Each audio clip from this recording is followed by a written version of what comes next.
Alright, so I'm Jordan and you're here with SCSUTV and, well, you're here with Anthony Green of Circa. What's going on? Pleasure. Awesome. So this is the start of the tour for the Violent Waves tour. Yep. So this is the start of it. Now, kind of looking back, did you see, like when Circa started up, did you ever see this in sight? I hoped for this. I don't know if I ever envisioned how it was going to be, but I mean, I wanted Circa Survive to be a long career band.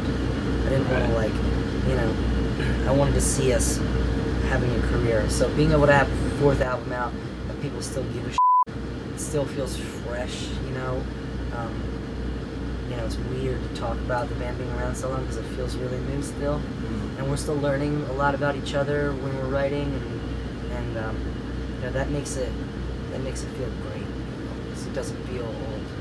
Right, to keep things fresh. I'm glad that we can still do this. After 4 albums in 8 years or whatever, it's pretty awesome to be able to do a tour and have the people come out still and sing along. It's cool. That's awesome. Actually, speaking of the new album, you self-produced it, right? Mm-hmm. What really fueled the decision to self-produce this album? We've always kind of wanted to try it. Ever since we started as a band, we would record ourselves playing and make demos. We got so into it every time, and then we'd go to a producer and you share a vision with people, and that's fun to do. And it was good. It was great for us and learning our dynamic as creative people together. Right. But then after a while, you're you sort of don't. Certain times sharing creative vision is fun. Certain times, I think it can hold you back. And we really wanted to see how we just wanted to see if we could do it.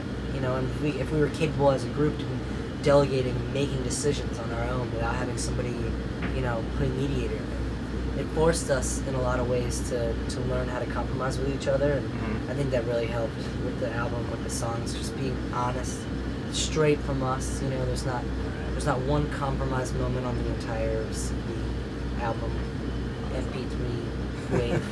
Whatever format you got it in. I got an MP3 myself.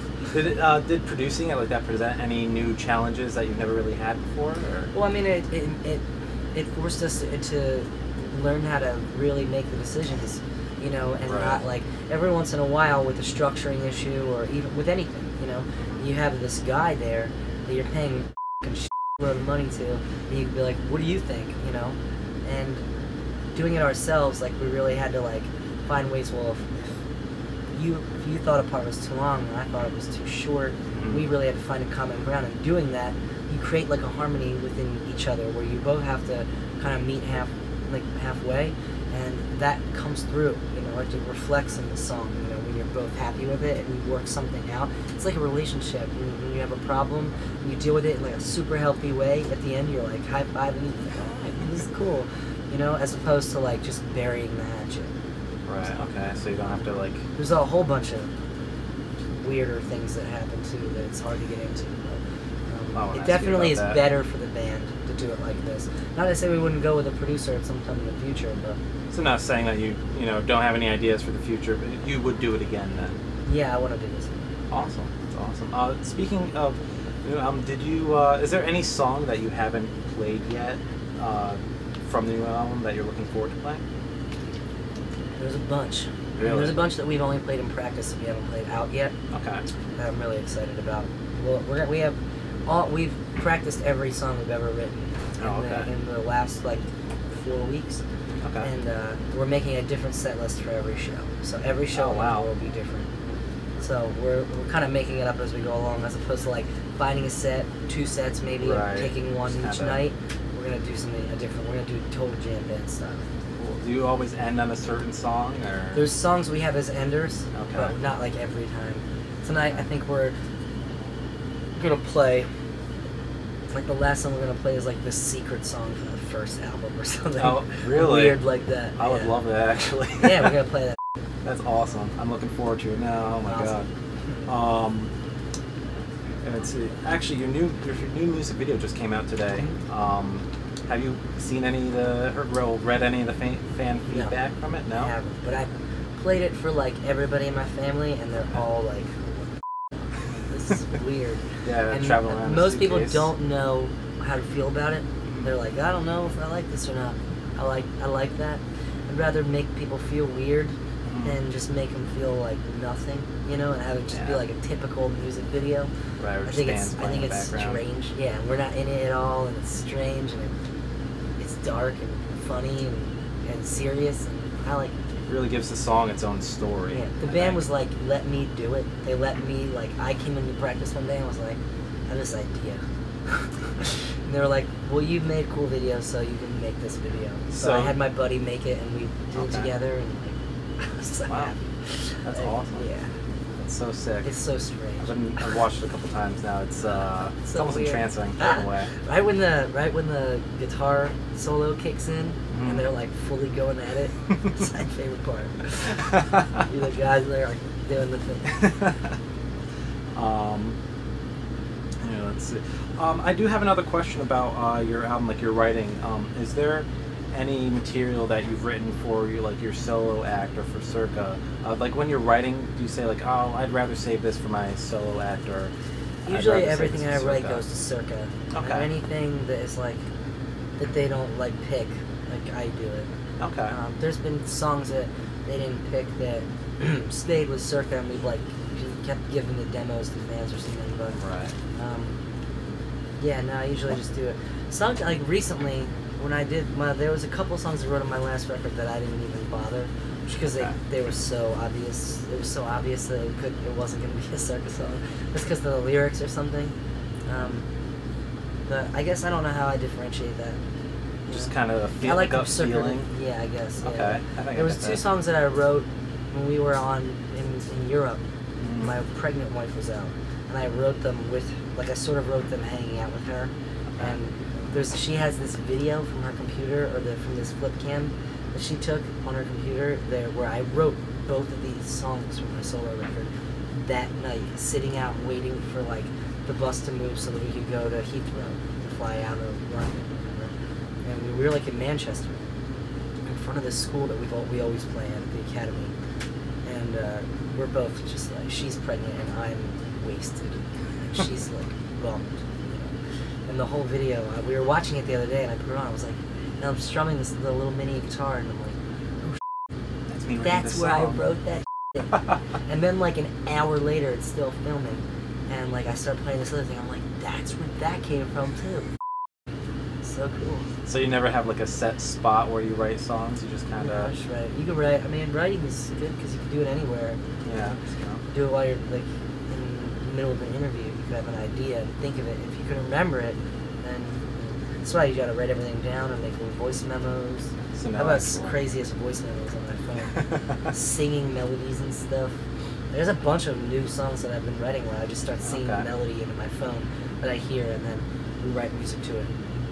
Oh, that's pretty cool. So no rituals or anything, no turning the lights down. It's too limiting to do stuff. Oh, I gotta go into this writing song room.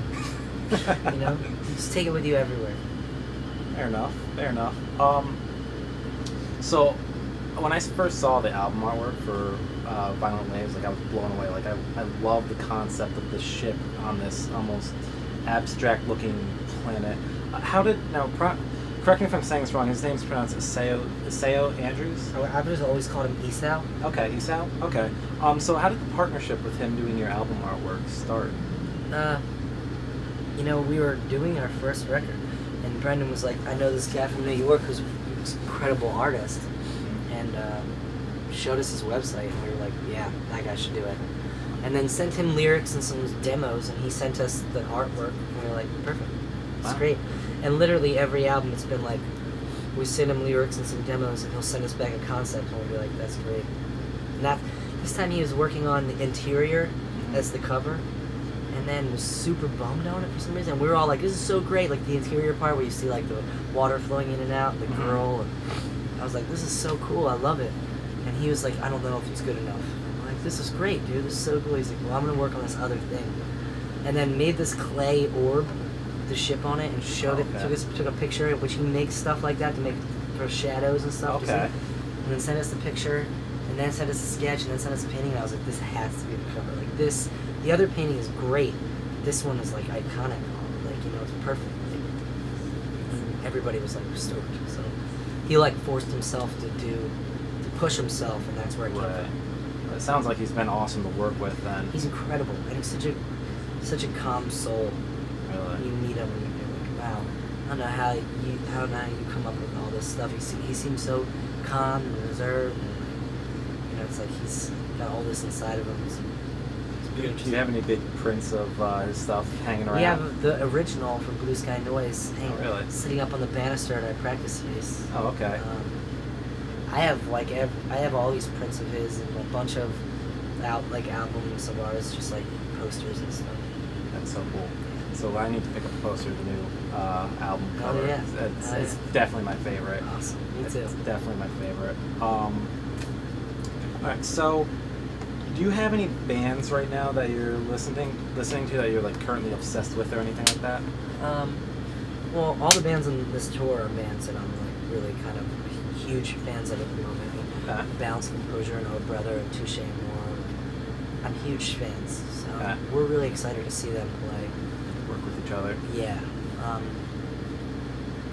You know, I listen to a lot of like the same over and over again for a while.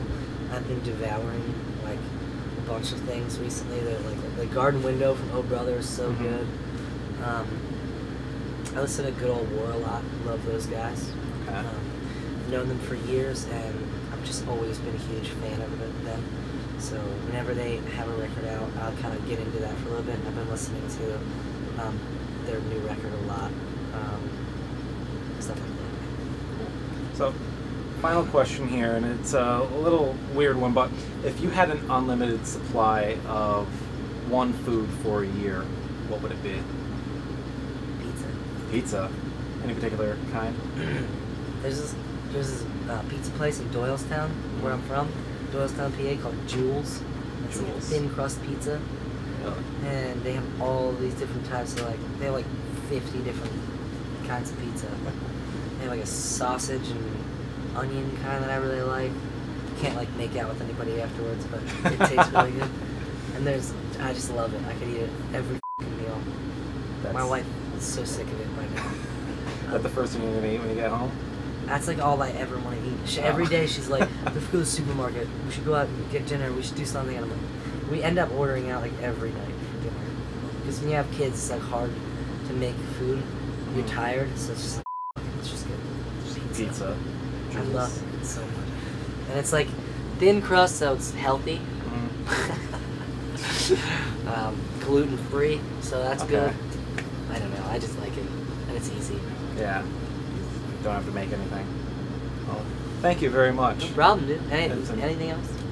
I believe that's it. Alright. Alright, so SCSUTV, I'm Jordan Sims, and this was Anthony Green's Circa Survive. Stay tuned.